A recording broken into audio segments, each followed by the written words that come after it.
Shalom, selamat siang buat kita semuanya. Shalom. Puji dan syukur pada siang hari ini kita boleh berkumpul di ruangan ini mendengarkan firman Tuhan. Terima kasih buat kesempatan yang telah diberikan kepada saya untuk menyampaikan firman Tuhan. Dan hari ini kita akan belajar firman Tuhan yang terdapat dari Lukas 10 ayat 17 sampai 20. Mari kita buka Alkitab kita. Lukas 10 ayat 17 sampai 20 dengan judul perikop kembalinya ke 70 murid. Sudah mendapatkan amin? Kita akan baca secara bersamaan dari ayat 17 sampai 20 dalam hitungan ketiga. 1, 2, 3. Kemudian ke-70 murid itu kembali dengan gembira dan berkata, Tuhan, juga setan-setan takluk kepada kami demi nama-Mu. Lalu kata Yesus kepada mereka, Aku melihat iblis jatuh seperti kilat dari langit. Sesungguhnya aku telah memberikan kuasa kepada kamu untuk menginjak ular dan kalajengking dan kuasa untuk menahan kekuatan musuh, sehingga tidak ada yang akan membahayakan kamu. Namun demikian, janganlah bersukacita karena roh-roh itu takluk kepadamu, tetapi bersukacitalah karena namamu ada terdaftar di surga. Amin. Haleluya. Tema kita pada siang hari ini yaitu mandat pelayanan pelepasan okultisme. Sesuai dengan judul skripsi saya, pelayanan pelepasan okultisme bagi pertumbuhan iman jemaat. Dan hari ini saya ambil tema yang berkaitan dengan judul skripsi saya, yaitu mandat pelayanan pelepasan okultisme. Nah, teman-teman, semua Bapak Ibu, pelayanan pelepasan okultisme menjadi suatu kebutuhan yang mendesak bagi mereka yang terbelenggu oleh ikatan-ikatan kuasa kegelapan yang merintangi kehidupan orang percaya. Kenapa saya katakan seperti itu? Hari-hari ini banyak orang-orang yang mengabaikan pelayanan ini. Hari-hari ini banyak orang-orang saat ini menganggap sepele pelayanan ini. Padahal pelayanan ini pelayanan yang sangat dibutuhkan saat ini. Kenapa? Coba kita lihat di ayat 17. Di situ kalau kita baca dari ayat sebelum-sebelumnya, Yesus memberikan mandat kepada murid-murid untuk melepaskan orang-orang dari tawanan yang menjadi tawanan kuasa kegelapan. Di ayat 17 dikatakan, kemudian ke-70 murid itu kembali dengan gembira dan berkata, Tuhan, juga setan-setan takluk kepada kami demi nama-Mu. Artinya, pada waktu itu Yesus menyampaikan mandat kepada murid-murid untuk mempraktikkan pelayanan pelepasan bagi setiap orang-orang yang ditawan oleh kuasa kegelapan atau yang dibelenggu oleh ikatan-ikatan kuasa kegelapan. Lalu kita lihat di ayat 18, lalu kata Yesus kepada mereka, Aku melihat iblis jatuh seperti kilat dari langit. Dari situ kita melihat bahwa keberadaan iblis itu nyata adanya, bukanlah cerita dongeng belaka. Jadi kalau masih ada di antara kita yang tidak percaya akan keberadaan roh-roh gaib, roh-roh spiritual seperti itu, maka kita harus belajar lagi, belajar firman Tuhan. Firman Tuhan sudah jelas menyatakan bahwa ada mereka. Kuasa kegelapan itu ada meliputi bumi ini. Kalau kita saja tidak percaya akan keberadaan mereka, bagaimana kita dapat mengantisipasi diri kita, mewaspadai diri kita, memperlengkapi diri kita? Jadi ini bukanlah sesuatu yang boleh kita abaikan di dalam kehidupan kita. Bukan hanya saja keberadaan mereka, tetapi pekerjaan mereka itu nyata untuk menghancurkan umat Tuhan, untuk menghancurkan gereja-gereja Tuhan dengan berbagai cara mereka untuk menghancurkan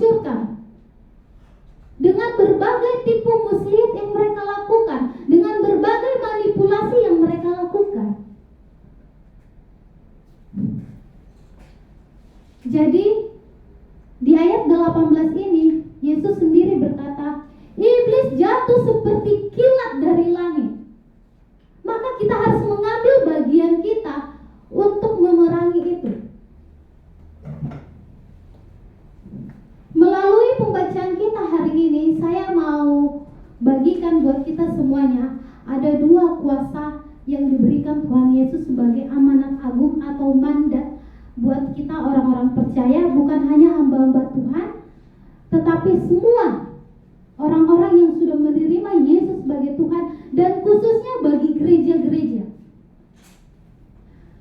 Yang pertama dari ayat 19, coba kita lihat. Sesungguhnya aku telah memberikan kuasa kepada kamu untuk menginjak ular. Ular di sini diartikan sebagai iblis, setan, atau kuasa kegelapan.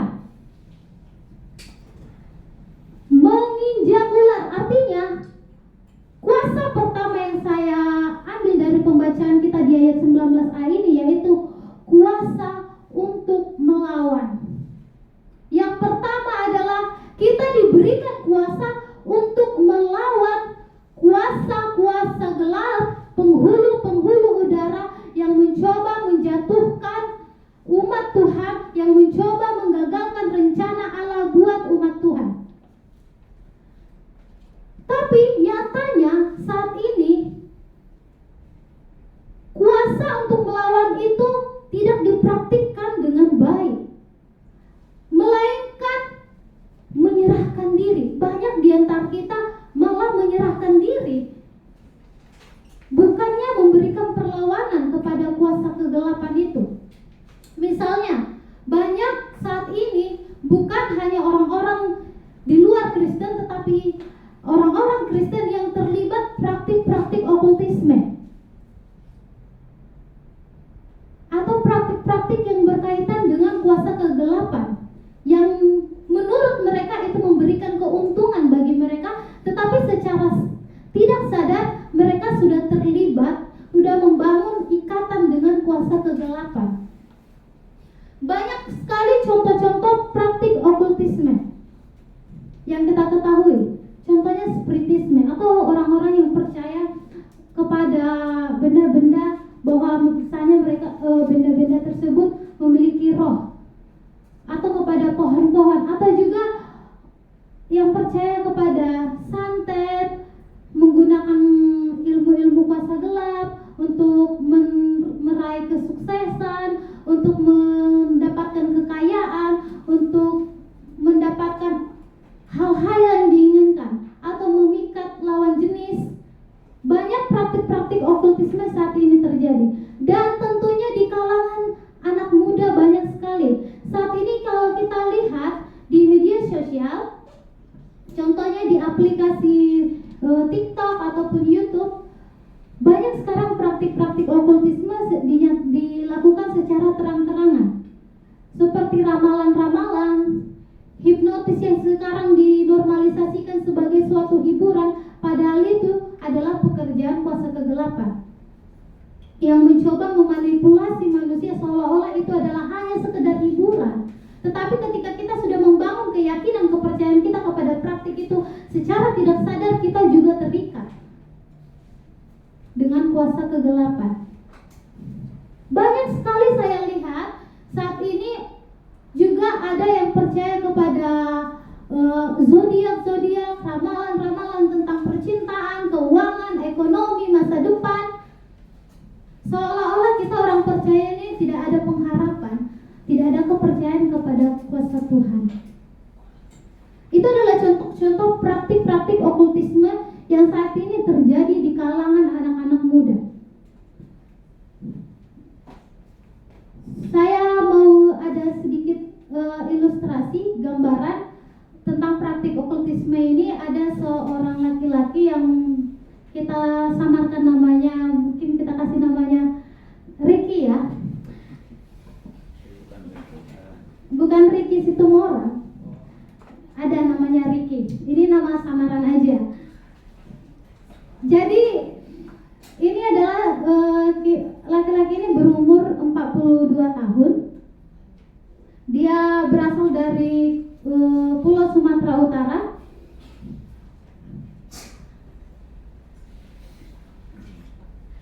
Dan dia merantau ke Tangerang.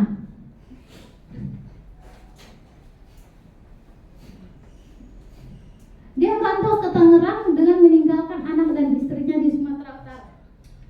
Jadi di Tangerang dia ada dengan tujuan untuk mencari masa depan atau mencari pekerjaan untuk keluarganya. Tetapi ketika dia berada di sana, dia terpikat oleh seorang perempuan lajang, dan akhirnya mereka punya hubungan layaknya sebagai suami istri di sana. Singkatnya, setelah 1 tahun, wanita ini tidak tahu bahwasanya laki-laki ini punya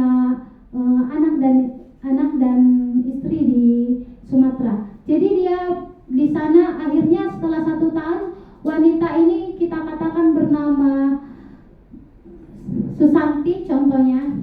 Kita samarkan namanya Susanti. Jadi Susanti ini meminta untuk dinikahkan oleh pria ini yang bernama Ricky tadi. Jadi setelah berjalan, akhirnya mereka berumah tangga tidak sesuai dengan yang diharapkan.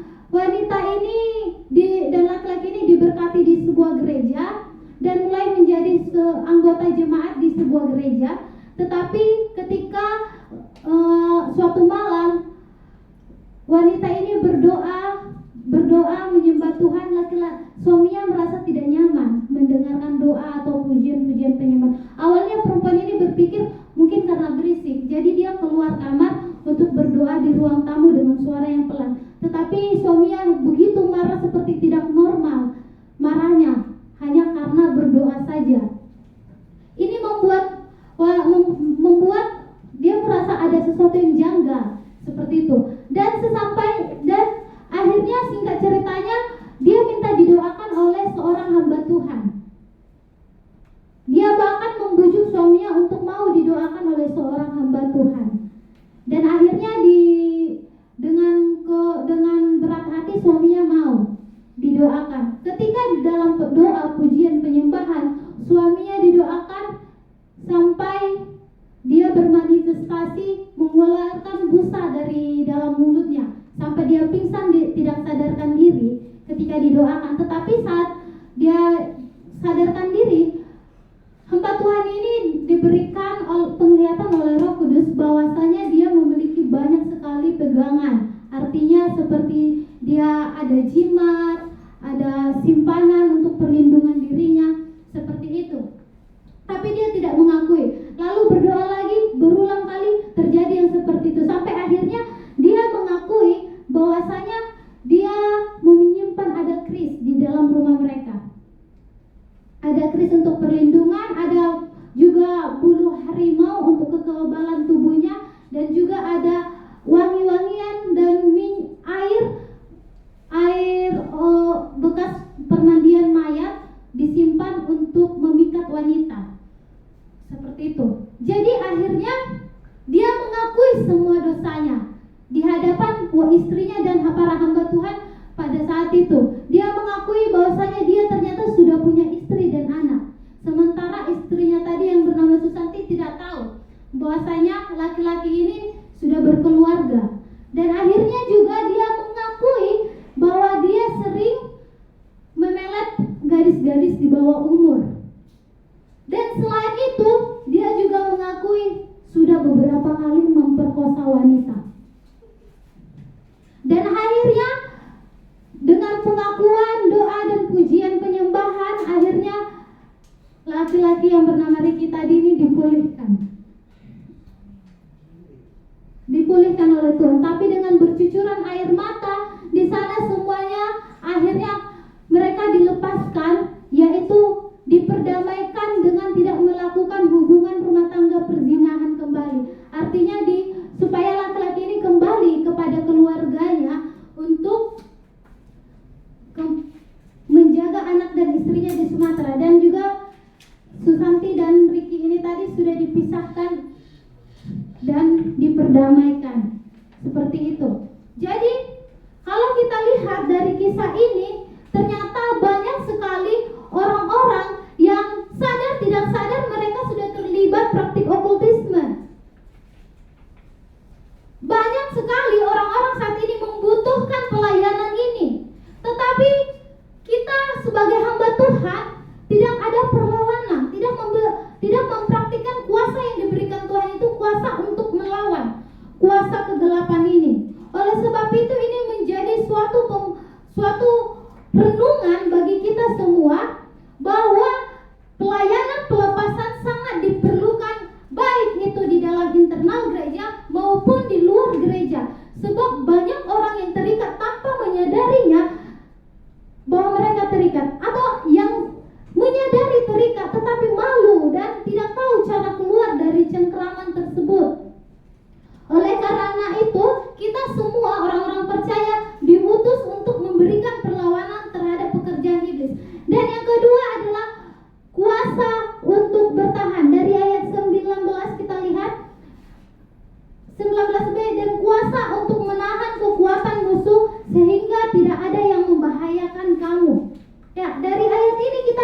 memberikan kuasa kepada kita untuk bertahan. Ulat dan kalajengking itu adalah iblis.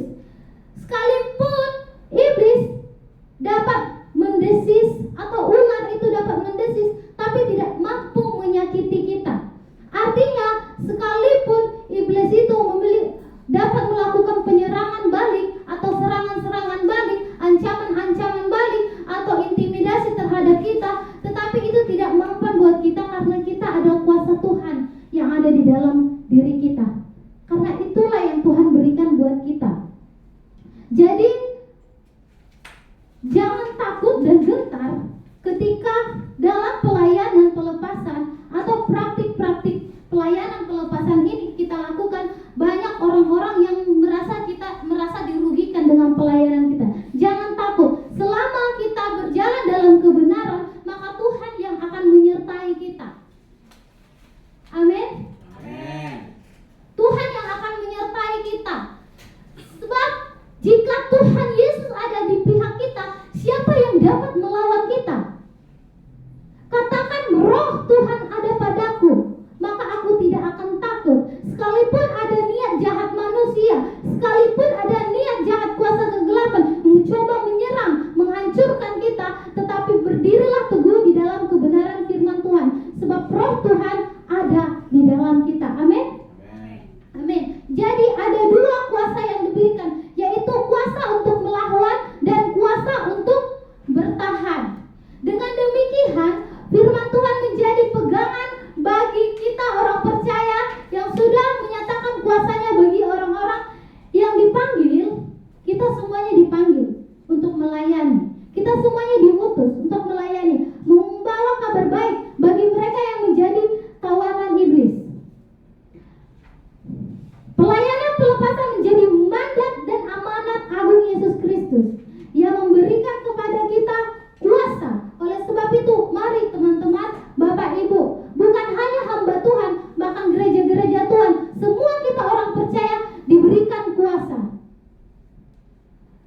Akhir kata di ayat 20 dikatakan seperti ini. Namun demikian, janganlah bersukacita karena roh-roh itu takluk kepadamu, tetapi bersukacitalah karena namamu ada terdaftar di surga. Hendaklah kita bersyukur dan bermegah diri, bukan karena setan-setan takluk kepada kita, tetapi kita menjadi orang-orang pilihan Tuhan yang ditentukan untuk menerima kehidupan yang kekal. Amin.